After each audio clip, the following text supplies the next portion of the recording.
Sir ఇంకొకటి తెలంగాణ విషయానికి వస్తే తెలంగాణలో ఎమ్మెల్యేల ఫిరాయింపు తప్పదా అంటూ ట్రెండ్ అవుతుంది. మీ ఒపీనియన్ ఏంటి? తప్పదు, తప్పక జరుగుతుంది. ఎందుకంటే అధికారం ఇప్పుడు మొత్తం కాంగ్రెస్లో, బీజేపీలో, బీఆర్ఎస్లో కొంతమేరకు ఒక సీటు కూడా గెలుచుకోలేనటువంటి మన బీఎస్పీలో కూడా వెంచర్ క్యాపిటలిస్టులు, పారాచూట్ బ్యాచ్ ఇటువంటి వాళ్ళు ఏ విధంగా చేరిపోయారో మనం అందరం చూసాం. అంటే ఎక్కడ ఏ పార్టీ మీద పెట్టుబడి పెట్టి ఆ పార్టీ సీటు తెచ్చుకుంటే మనకి భవిష్యత్తులో రాజకీయ వ్యాపారంలో లాభం అనేటువంటిదే వాళ్ళకి క్రైటీరియా. అందుకని విలువలు వలువల గురించి చెప్పేటువంటి బీజేపీకైనా అదే జరిగింది, కాంగ్రెస్ బీఆర్ఎస్ కూడా అదే జరిగింది. అందువలన అధికారం కోల్పోయిన తర్వాత బీఆర్ఎస్లో ఉన్నటువంటి గెలిచినటువంటి 39 మంది ఎమ్మెల్యేలు కానీ లేదా మెజారిటీగా ఉన్నటువంటి ఎమ్మెల్సీలు కానీ ఎంతమంది ఆ పార్టీలో నిలబడగలుగుతారనేటువంటిది పెద్ద ప్రశ్నే. కొంతమంది బీఆర్ఎస్ నాయకులు ఏం చెప్తున్నారు, కాంగ్రెస్ ప్రభుత్వం ఎంతకాలం ఉంటుంది అనేటువంటి ప్రశ్నలు వాళ్ళు తీసుకొస్తున్నారు. అది ఒక అసహజ కూటమికి దారితీసేటువంటి పరిణామం అనేటువంటిది వాళ్ళకి అటువంటి చెప్పేటువంటి వాళ్ళకి లేదు. ఎందుకంటే మజ్లిస్, బీజేపీ, బీఆర్ఎస్ కలిస్తేనే కదా ఇట్లాంటి వాళ్ళందరినీ కలుపుకున్నా కానీ. అందువలన దాని ప్రతికూలతని అర్థం చేసుకోకుండా వాళ్ళు చెప్తున్నారు. ఒకటి, బీఆర్ఎస్ నుంచి డెఫినెట్గా ఎమ్మెల్యేలు, ఎమ్మెల్సీలు వీళ్ళ వలస అనేటువంటిది కాంగ్రెస్కి డెఫినెట్గా వస్తుంది. అది ఎట్లా వస్తుంది, ఏ రూపంలో వస్తుంది అని మనం కనుక చెప్పుకోవాల్సి వస్తే రాబోయేటువంటి పంచాయతీ ఎన్నికలు, అదేవిధంగా లోక్సభ ఎన్నికలు, ఆ లోక్సభ ఎన్నికల్లో అటువంటి వాళ్ళు పార్టీ ఫిరాయింపు దలుచుకున్నటువంటి వాళ్ళు కాంగ్రెస్కి అనుకూలంగా ప్రవర్తించి వ్యవహరించి తమ బలాల్ని అటు సమీకరించి టైం, అది మంచి టైము చూడండి మేము మీకోసం చేశాము అని చెప్పేసి ఒక పాజిటివ్ తెచ్చుకున్న తర్వాత ఇక ఎట్లాగ ఉందిగా నియోజకవర్గాల అభివృద్ధి ప్రజల అభిష్టం మేరకు, కార్యకర్తల అభిష్టం మేరకు ఇబ్బంది మనకి ఇష్టం లేకపోయినా కానీ బలవంతంగా మారాల్సి వస్తుందని ఇట్లాంటి డైలాగ్స్ అన్ని, సినిమా డైలాగ్స్ అన్ని డెఫినెట్గా చెప్తారు. దీని మీద భద్రాచలం ఎమ్మెల్యే మారుతున్నాడు పెద్ద, అంటే నెక్స్ట్ డేనే పెద్ద ఎత్తున పుకార్లు వచ్చింది. ఎందుకంటే భద్రాచలం ఎమ్మెల్యే అంతకుముందు పొంగులేటి శ్రీనివాసరెడ్డికి అత్యంత సన్నిహితుడిగా ఉన్నాడు కనుక అది సహజంగా వచ్చింది. అలాంటి వాళ్ళు చాలామంది ఉంటారు. ఇప్పుడు ఇక్కడ మనం చెప్పుకోవాల్సింది ఏంటంటే మేము 31 మందికో 33 మందికో కాంగ్రెస్లో మా క్యాండిడేట్లకి డబ్బులు ఇచ్చామని చెప్పేసి చెప్పుకునేటువంటి బీఆర్ఎస్ నాయకులు మరి ఇప్పుడు ఏం చెప్తారనేటువంటిది జనానికి ఆసక్తి. అదే అంటే అవన్నీ ఇక్కడ ఇంకో పాయింట్ కూడా సార్, అంటే వాళ్ళు అప్పుడు ఎన్నికల టైంలో ప్రచార సమయంలో ఆ మాట చెప్పారు, ఒక మైండ్ గేమ్. ఎన్నికలు అయిపోయిన తర్వాత రీసెంట్ గా ఎర్రబెల్లి వ్యాఖ్యలు సంవత్సరంలో ఏదైనా జరగవచ్చు అంటున్నారు. మరి అది ఏదైనా జరగవచ్చు. బీఆర్ఎస్ 39 మంది సభ్యుల్లో 9 మందే మిగలొచ్చు, లేదా ఆ 20 పార్టీ ఫిరాయించినా ఆశ్చర్యం లేదు. ఎందుకంటే ఒకసారి ఒక పార్టీ తెలుగుదేశం నుంచి దానిలో ఫిరాయించిన తర్వాత ఆ 20కైనా ఎవరికైనా ఒకటే, అధికారం ఎటుంటే అటు ఆ 20 కూడా దానిలో ఉంటారా లేదా అనేటువంటిది సమస్య. అందువలన పార్టీల మార్పిడి, ఫిరాయింపుల గురించి మనం చూసాం. ఇప్పుడు సోషలిస్ట్గా ఉన్నటువంటి జార్జ్ ఫెర్నాండెజ్ కేంద్ర మంత్రిగా ఉంటూ జనతా ప్రభుత్వాన్ని కూల్చివేయబోయే ముందు ఇవాళ పార్లమెంట్లో చర్చ జరుగుతూ ఉంటే మొరార్జీ దేశాయ్ ప్రభుత్వానికి గట్టిగా సమర్థించి తెల్లవారేసరికి పార్టీ ఫిరాయించాడు. జార్జ్ ఫెర్నాండెజ్ లాంటి సోషలిస్ట్, ఆ రోజు గొప్ప విలువలు ఉన్నటువంటి నాయకుడు. మరి అటువంటి వాళ్ళే ఆ విధమైనటువంటి ఫిరాయింపులు చేసినప్పుడు ఈ ఎర్రబెల్లి కూడా ఏం చెప్పాడు, నువ్వు ఆ పార్టీలో ఉండగా ఇలాంటి విమర్శలు చేశావు ఎందుకు అంటే, ఆ పార్టీలో ఉన్నప్పుడు చేయక తప్పదు అందుకని అట్లా చేశాను అని చెప్పాడు కదా. ఇప్పుడు కూడా కేసీఆర్ గారు కూడా చాలా సార్లు చెప్పారు రాజకీయ ఉద్యమ పార్టీ కాదు, రాజకీయ పార్టీ అని. అందుకని ఇప్పుడు కూడా నియోజకవర్గాల అభివృద్ధి కోసం మేము పార్టీ మారుతున్నాం అంటే వాళ్ళకేమి నైతికంగా ఇది తప్పు అని చెప్పేటువంటి నైతిక హక్కు బీఆర్ఎస్కి లేదు. ఎందుకంటే అటువంటి వాళ్ళందరినీ చేర్చుకొని మంత్రి పదవులు ఇచ్చింది.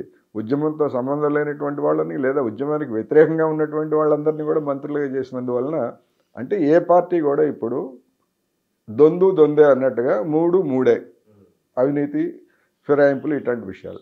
సార్ రేవంత్ రెడ్డి ముఖ్యమంత్రి అయిన తర్వాత రేవంత్ మీద అక్కసు వెళ్ళగక్కుతుంది వాట్సాప్ యూనివర్సిటీ కానీ, లేదా కొన్ని సోషల్ మీడియా అకౌంట్స్ కానీ అంటూ కూడా పెద్ద ఎత్తున ప్రచారం జరుగుతుంది. దాన్ని కొంత కొనసాగింపుగానే ఈ మధ్య రీసెంట్గా కాంగ్రెస్ పార్టీ నుంచి సీనియర్ నేత టీఆర్ఎస్లోకి వెళ్ళిపోయారు, బీఆర్ఎస్లోకి వెళ్ళిపోయారు. ఆయన ఒక వాట్సాప్ స్టేటస్ కొంత చిత్రంగా అనిపిస్తుంది సార్. రేవంత్ రెడ్డి కేసీఆర్ని కలిసినప్పుడు యశోద హాస్పిటల్లో మర్యాదపూర్వకంగా కలిసినప్పుడు పెద్ద ఎత్తున తెలంగాణ వ్యాప్తంగా కొంత పాజిటివ్ వైబ్ క్రియేట్ అయింది. ఈ పొన్నాలక్ష్మి పెట్టిన పోస్ట్ చూస్తూ కొంతమంది అక్కసు వెళ్ళగక్కుతున్నారంటూ కూడా సోషల్ మీడియాలో పెడుతున్నారు. దానిపై మీ కామెంట్ ఏంటి సార్?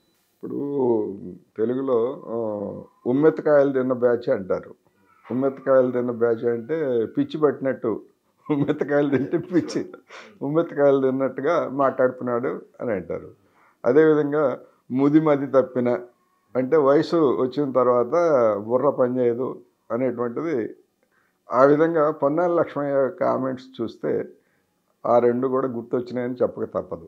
ఎందుకంటే ఆయన కాంగ్రెస్లో సీనియర్ నాయకుడు, మంత్రిగా చేశాడు, పిసిసి అధ్యక్షుడిగా చేశాడు, అన్ని పదవులు అనుభవించాడు. సరే, తనకు మళ్ళీ ఇంకా శాశ్వతంగా పదవి ఇవ్వలేదు అనేటువంటి దాంతో వెళ్ళాడు. అటువంటి వెళ్ళినప్పుడు కనీసం ఆయన వయసు రీచ్ అయినా కానీ మర్యాదపూర్వకంగా సంస్కారయుతంగా వ్యవహరించాలి.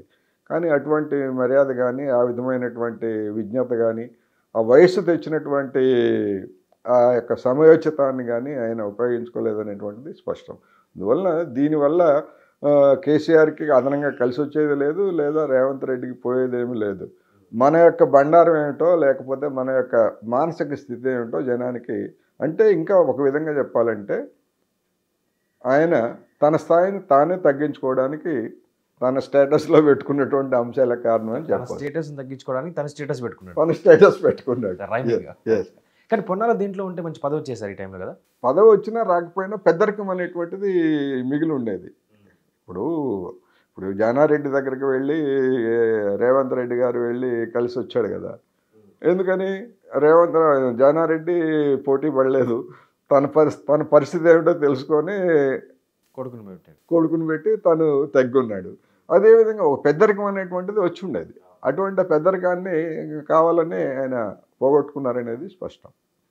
అది ఎవరికైనా మిగతా పార్టీల వాళ్ళకి కూడా ఇది గుణపాఠంగా ఉంటుంది సార్. తాజా తెలంగాణ ముఖ్యమంత్రి యనుమల రేవంత్ రెడ్డి మీద, ఈయన తెలంగాణకు సంబంధించిన వ్యక్తి, ఏపీ వైసీపీ సోషల్ మీడియాలో పెద్ద ఎత్తున నెగిటివ్ ప్రచారం చేస్తున్నారు. ఈ లాజిక్ ఏంటి అర్థం కావట్లేదు. ఎందుకంటే టీడీపీ సంబంధం అంటే చాలాసార్లు బహిరంగంగానే వ్యతిరేకించిండు. ఇంకా ఘాటుగా చెప్పాలంటే అన్నోడిని చెప్పేసుకొని కొడతా అంటూ కూడా రేవంత్ రెడ్డి మాట్లాడే పరిస్థితి కనిపిస్తుంది. ఇప్పుడు దీనిలో రెండు కారణాలు మనకి కనిపిస్తున్నాయి. ఒకటి, రేవంత్ రెడ్డి విజయం అనేటువంటిది తెలంగాణలో కాంగ్రెస్ పునరుజ్జీవం. దీని ప్రభావం ఆంధ్రప్రదేశ్లో ఉన్నటువంటి కాంగ్రెస్ కార్యకర్తలకు కూడా ఉత్సాహాన్ని ఇస్తుంది. ఆ పక్కనే ఉన్నటువంటి కర్ణాటక అది దాని ప్రభావం పడుతుంది. ఆ పక్కనే ఉన్నటువంటి తమిళనాడులో కూడా అధికార పక్షం కాంగ్రెస్ సపోర్టే కనుక దిక్కుదోచకుండా ఉన్నటువంటి కాంగ్రెస్ కార్యకర్తలకు ఉత్సాహం ఇస్తుంది. వాళ్ళందరూ ఎక్కడన్నా మళ్ళా రివైవ్ అవుతారేమో, అసంతృప్తి చెందినటువంటి వైసీపీలో అసంతృప్తి చెందినటువంటి వాళ్ళు కాంగ్రెస్ వైపు పడతారేమో అనేటువంటి ఒక భయం అయితే. రెండోది, రేవంత్ రెడ్డి మీద వ్యతిరేకత కంటే చంద్రబాబు నాయుడు మీద వ్యతిరేకతనే. అంటే చంద్రబాబు నాయుడుతో రేవంత్ రెడ్డి కలుస్తున్నాడు అనేటువంటి ఆ విధమైనటువంటి వ్యతిరేకతను రెచ్చగొట్టడానికి ఒక ప్రయత్నం. ఎందుకు అంటే 2018 ఎన్నికల్లో తెలంగాణలో అదే చంద్రబాబు నాయుడు కాంగ్రెస్కి మద్దతుదారులుగా ఉండటంతో దాన్ని చంద్రశేఖరరావు గారు క్యాష్ చేసుకున్నారు. ఇక్కడ ఉన్నటువంటి తెలంగాణ మనోభావాలని రెచ్చగొట్టి క్యాష్ చేసుకున్నట్టుగానే అక్కడ చంద్రబాబు నాయుడు మీద ఉన్నటువంటి వ్యతిరేకతని రెచ్చగొట్టడం ద్వారా క్యాష్ చేసుకోవాలనేటువంటి ఒక చౌకబారు ఎత్తుగడ తప్ప అటువంటి ట్రోలింగ్ లేకపోతే దానివల్ల వైసీపీకి అదనంగా వచ్చేటువంటి లాభం ఏమి లేదనేటువంటిది స్పష్టం. ఇప్పుడు రేవంత్ రెడ్డి కేసీఆర్ గారిని పరామర్శించడం, చంద్రబాబు గారు వచ్చి కేసీఆర్ గారిని పరామర్శించడం, ఈ రెండు ఫోటోలను పెట్టి క్యాప్షన్ని ట్రెండ్ చేస్తున్నారు, రివెంజ్ అని. ఇవన్నీ కూడా ఒక విధంగా చెప్పాలంటే చౌకబారు వ్యవహారాలు. ఇప్పుడు ఎవరైనా ఆసుపత్రిలో ఏ కారణంతో అయినా జబ్బు చేసైనా ప్రమాదం చేసినా కానీ వాళ్ళని పరామర్శించడం అనేటువంటిది కనీసం సంస్కారం. అది రాజకీయంగా శత్రువులైనంత మాత్రాన వ్యక్తిగతంగా ఆ విధంగా చేయాల్సినటువంటి పని లేదు.